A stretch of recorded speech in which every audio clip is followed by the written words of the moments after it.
है। जैसा कि अभी तक हमने देखा कि स्टार स्प्रिंग एक बहुत ही शक्तिशाली ट्रेजर है और वो धरती की तरफ आ रहा है और उसका पीछा करते हुए दो लड़कियां यू यान और शेन मेंगजू भी धरती पर आ रही हैं, लेकिन उनके स्टार स्प्रिंग को पकड़ने से पहले ही वो धरती पर गिर जाता है और सुजाय नाम के लड़के के साथ टकरा जाता है। और जब वो दोनों लड़कियां वहां पहुंचती है तो वो देखती हैं कि स्टार स्प्रिंग सुजाय के साथ मर्ज हो चुका है और अब वो दोनों उसे उसके शरीर से अलग नहीं कर सकती। इससे वो दोनों स्टार स्प्रिंग की पावर और प्रॉपर्टीज जानने के लिए सुजाय को ट्रेन करने लगती है, उसे कल्टीवेशन के बारे में बताती है। वही दूसरी तरफ हम देखते हैं कि स्टार स्प्रिंग और उन दोनों लड़कियों के धरती पर आने के कारण वहाँ कई सारे एनर्जी फ्लक्चुएशंस होते हैं जिन्हें कल्टीवेशन ब्यूरो डिटेक्ट करता है और इन्वेस्टिगेशंस के लिए वो अपने एजेंट्स को भेजते हैं। अब आगे हम देखते हैं कि सुजाय को मेडिटेशन करना आ गया है, इसलिए अब वो दोनों लड़कियां उसे आगे की कल्टीवेशन के बारे में बताती हैं कि अब यूज एनर्जी रिफाइनिंग स्टेज पर बढ़ना होगा। इस स्टेज में वो नेचुरल एनर्जी को एब्जॉर्ब करेगा और उसे अपने बॉडी के अंदर रिफाइन करके अपनी बॉडी को मजबूत बनाएगा। और एनर्जी रिफाइनिंग स्टेट कल्टीवेशन की पहली सीढ़ी है, जिसके बाद सुजाय फिर से मेडिटेशन में बैठ जाता है और स्टार स्प्रिंग के द्वारा बनाए गए वर्ल्ड के अंदर नेचुरल एनर्जी फील करने लगता है। अब यू यान और शेन मेंगजू भी वहां आ जाती है और उस वर्ल्ड को देखकर कहती है कि स्टार स्प्रिंग वर्ल्ड वाकई में काफी मिस्टीरियस है और वहाँ की एनर्जी भी बहुत प्योर है। सुजाय स्टार स्प्रिंग की मदद के कारण नेचुरल एनर्जी को बहुत जल्दी जल्दी एब्जॉर्ब करने लगता है। तभी एकदम से उसकी आंखें खुलती है और वो वहाँ से गिर जाता है, जिसके बाद उसे पेट में काफी तेज दर्द होने लगता है। और जब शेन मेंगजू और यू यान उसे चेक करती हैं तो वो दोनों चौंक जाती है, क्योंकि उसे दर्द उसके दांतियान बनने के कारण नहीं होता है। और वो दोनों ये देखकर चौंक जाती है कि सुजाय इतनी जल्दी कल्टीवेशन दांतियान बनने में सफल हो गया है। तब ये देखकर यू यान सुजाय को थोड़ा रेस्ट करने के लिए कहती है और वो शेन मेंगजू से डिस्कस करती है कि उन्हें सुजाय की कल्टीवेशन स्पीड को कम करना होगा, नहीं तो जिस स्पीड से ये एनर्जी एब्जॉर्ब कर रहा है उसे इससे आगे बहुत दिक्कत हो सकती है। तब यू यान उसे दांतियान के बारे में बताती है कि दांतियान के दो हिस्से होते हैं,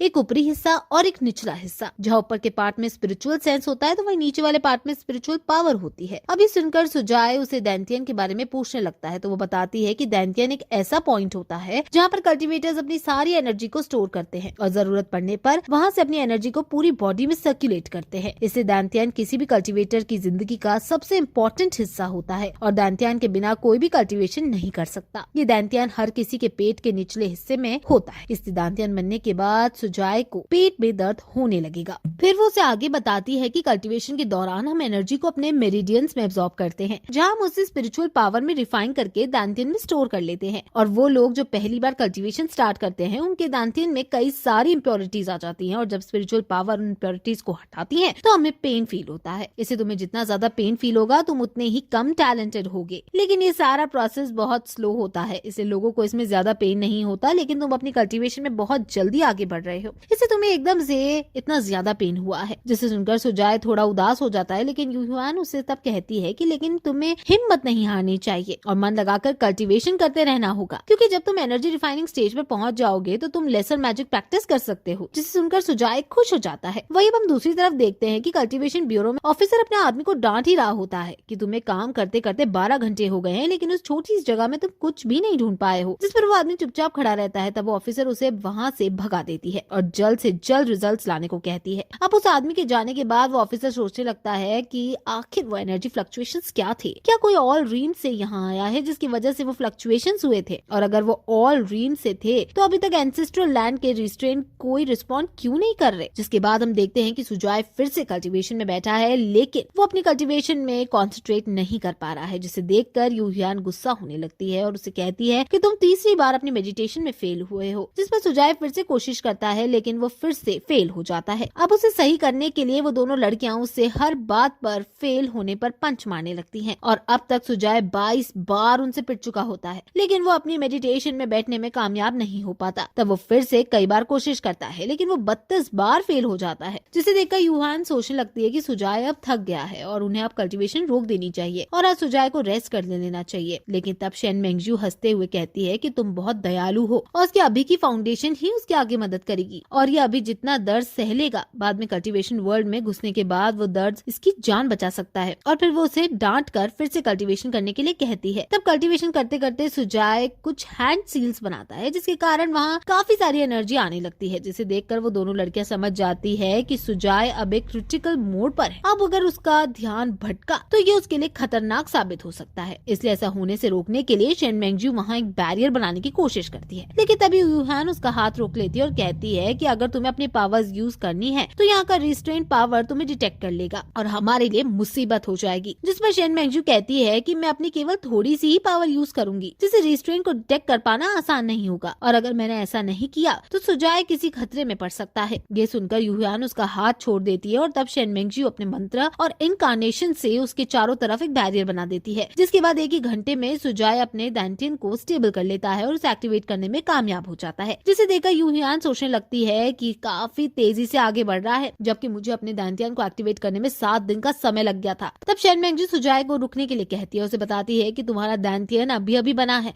और उसे स्टेबलाइज होने में समय लगेगा, इसलिए तुम्हें अब आराम कर लेना चाहिए। जिसके बाद सुजाए वहाँ से उठकर अपने कमरे में सोने के लिए चला जाता है, जिसे देखकर वो दोनों कहने लगती हैं कि अगर सुजाए बेड पर सो रहा है तो वो दोनों कहाँ सोएंगी, लेकिन सुजाए उनका वेट किए बिना ही सोने चला जाता है। वहीं दूसरी तरफ हमें एक मिस्टीरियस फिगर को उड़ता हुआ दिखाया जाता है। वो एकदम से रुककर कहता है कि जैसे ही वो यहाँ एंसेस्ट्रल लैंड पर पहुंचा है तभी उसे बूढ़े मॉन्क ने उसका पता लगा लिया है, और ऐसा कहकर वो वहाँ से गायब हो जाता है। उसके बाद हम देखते हैं कि अगले दिन सुबह सुजाए अपने कमरे में नीचे धरती पर सो रहा है और तभी वो एक सपना देखता है कि उसके ऊपर स्टार स्प्रिंग आकर गिरा है, जिसके बाद उसके पास की सभी मॉडर्न टेक्नोलॉजी धीरे धीरे पुराने टाइम में बदलती जा रही है और वो एक अलग ही दुनिया में पहुंच गया है जो कि स्टार स्प्रिंग का वर्ल्ड है। और वहाँ पर 2 मिस्टीरियस फिगर आकर उस पर अटैक करने लगे हैं और उस स्टार स्प्रिंग को छीनने की कोशिश करते हैं। तभी अटैक में उनके हुड हट जाते हैं और हमें पता चलता है कि वो दोनों कोई और नहीं बल्कि यूहान और शेन मेंगजू है। वो दोनों फिर से सुजाए पर अटैक करने लगती है और स्टार स्प्रिंग सुजाए को वहाँ से बचाकर भागने लगता है। तभी शेन मेंगजू सुजाए को अपनी फॉर्मेशन में बंद कर लेती है और यूहान उस पर अपनी तलवार से अटैक करती है, लेकिन तभी स्टार स्प्रिंग जो कि उसके हाथ में होता है वो एकदम से उसकी बॉडी के अंदर घुसता है, जिससे सुजाए की बॉडी में कुछ चेंजेस आते हैं और वो काउंटर अटैक करके उन दोनों के अटैक्स को फेल कर देता है। तब हम देखते हैं कि सुजाए का ऑरा एकदम से चेंज हो जाता है और वो हवा में उड़ने लगता है और अपना एक हाथ ऊपर करके एक फॉर्मेशन बनाता है जो कि बहुत बड़ी होती है, लेकिन वो ये सब नींद में ही सोच रहा होता है और नींद में ही अपना हाथ ऊपर उठा लेता है, जो कि ऊपर बेड पर सो रही यूहान से टच होता है, जिस पर वो गुस्सा होकर उसे मारने लगती है और उसकी नींद की सतह साथ उसका ये प्यारा सपना भी टूट जाता है। अब उनकी लड़ाई खत्म होने के बाद शेन मेंगजू से बताती है अब तुम्हारा दांटियन स्टेबलाइज हो चुका है और अब तुम कल्टीवेशन की एनर्जी रिफाइन स्टेज पर हो, और अब जब एनर्जी तुम्हारे मेरिडियन से होती हुई तुम्हारे दांटियन तक पहुंच जाएगी तब तुम एनर्जी रिफाइनिंग की लेवल 1 पर होगे, और जब वो एनर्जी तुम्हारे दांटियन में बादलों की तरह घूमने लगेगी तब तुम लेवल 2 पर होगे, और फिर जब वो एनर्जी बारिश की बूंदों की तरह हो जाएगी तब तुम लेवल 3 पर पहुंच जाओगे। 4th लेवल पर वो एनर्जी तालाब की तरह होगी और उसके बाद नदी की तरह, जिसके बाद वो एक झरने की तरह बहने लगेगी, और एनर्जी रिफाइनिंग की सबसे लास्ट लेवल में वो एनर्जी समुद्र की तरह विशाल हो जाएगी, जिसको लेवल 9 कहेंगे। अभी तुम लेवल 1 पर हो, इसलिए तुम्हें अभी एनर्जी अब्सॉर्ब करके अपने मेरिडियंस और दांटियन को स्ट्रॉन्ग बनाना होगा, जिसके बाद वो एनर्जी तुम्हारे दांटियन में स्टोर होगी। फिर शेन मेंगजू से आगे बताती है कि इंसान के शरीर में 72 मेरिडियंस और 8 स्पेशल मेरिडियंस होते हैं, इसलिए अब तुम्हें अपने सारे के सारे मेरिडियंस को ओपन करके अपने दांटियन को स्ट्रॉन्ग बनाना होगा। तब सुजाए फिर से मेडिटेशन में बैठ जाता है और तब शेन मेंगजू उसे कल्टीवेशन टेक्निक सिखाने लगती है, जिसका नाम डार्क मेंटल